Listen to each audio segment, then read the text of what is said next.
Ahead of the conference in San Francisco, March 24th, 25th, we're bringing you snippets of the food tech ecosystem with interviews ahead of the event. Today, I'm joined by Jing Li, Digital Strategy Senior Manager for Industry X at Accenture. Hi, Jing. Hi, it's great to be with you here today. Thanks for joining us. So, Industry X is a side of Accenture that our audiences might not be familiar with. Could you give us an overview of your work and explain how Industry X is working with companies to achieve their sustainability goals, please? Sure. Industry X is a business unit within Accenture that's focused on product development. So we work with clients across industries to redefine the products that they make and how they make them. So a lot of times we work with R&D clients that could be developing products ranging from software to hardware to even new platforms as products.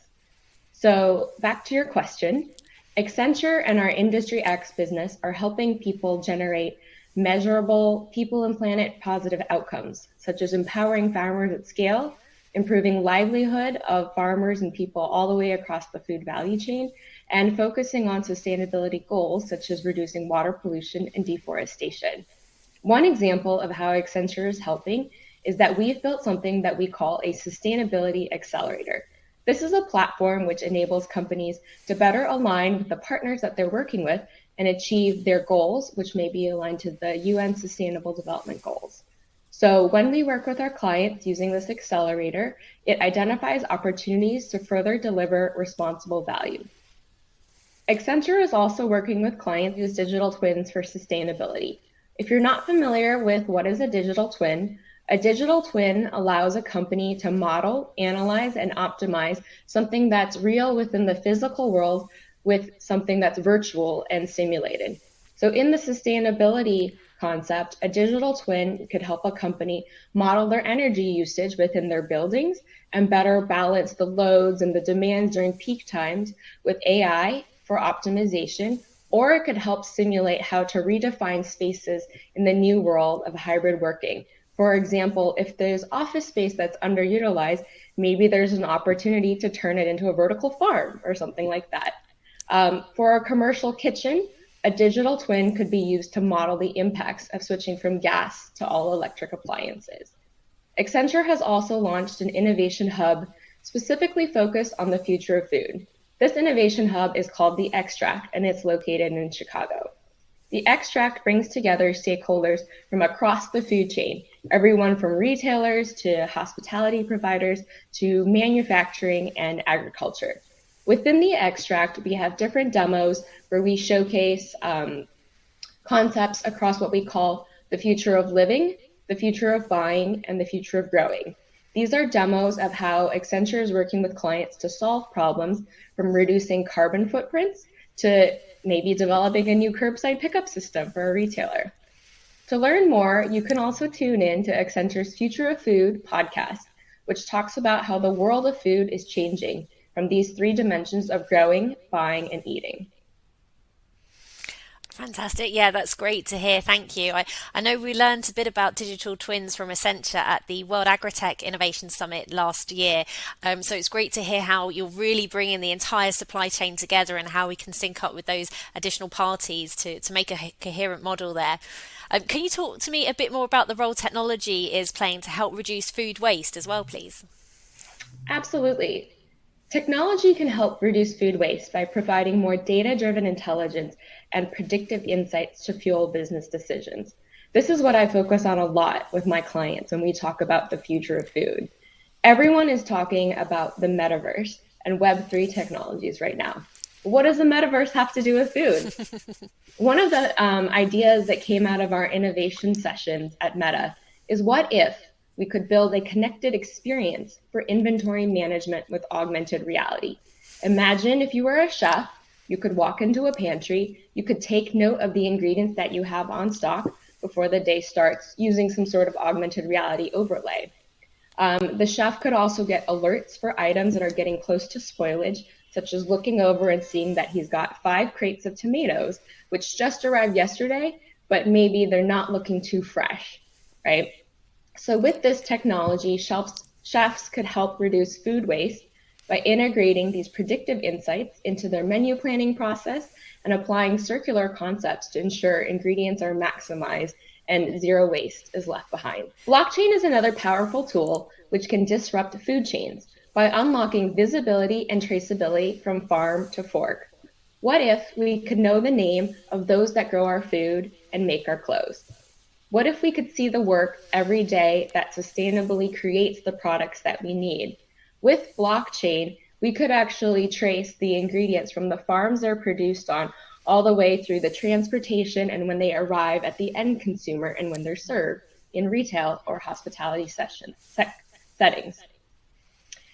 With blockchain, imagine being able to see the environmental footprint of your raw ingredients, from the water impacts of raising red meat to the carbon emissions generated by delivery logistics.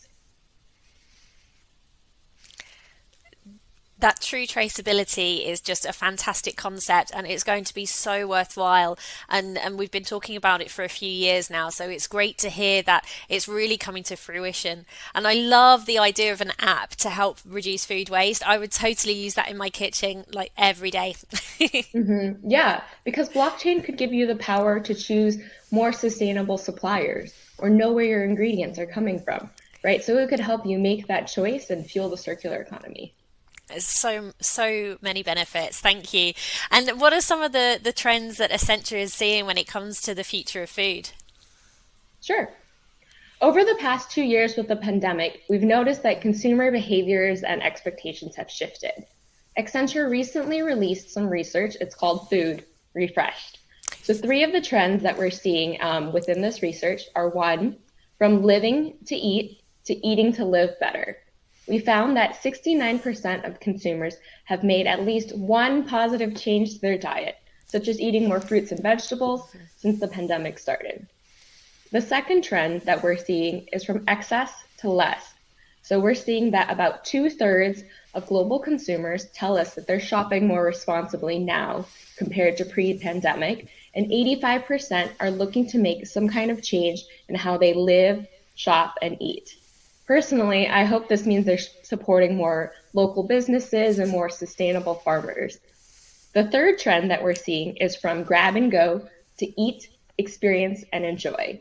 During these kind of pandemic times, people have found they have more time to enjoy food and a new desire to travel through their plates.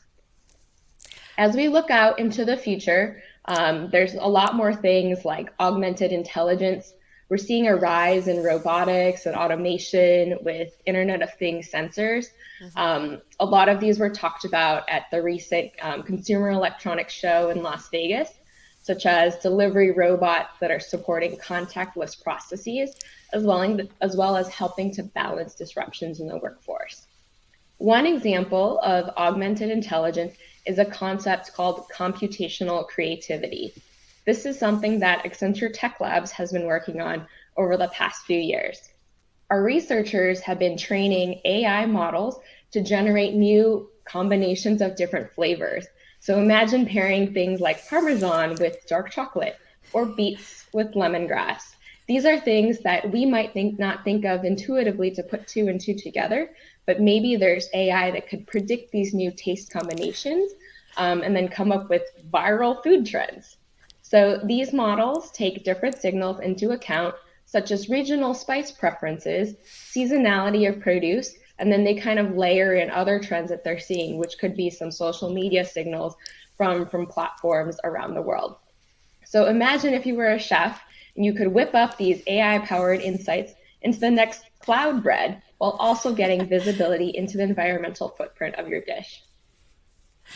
That's so fun, and I have to say it's so refreshing to hear the positive news that's come out of the pandemic. I think it really did open up, shine a light on what's been going on in our food supply system. So it is great to hear that there's going to be some benefits out at the end of it.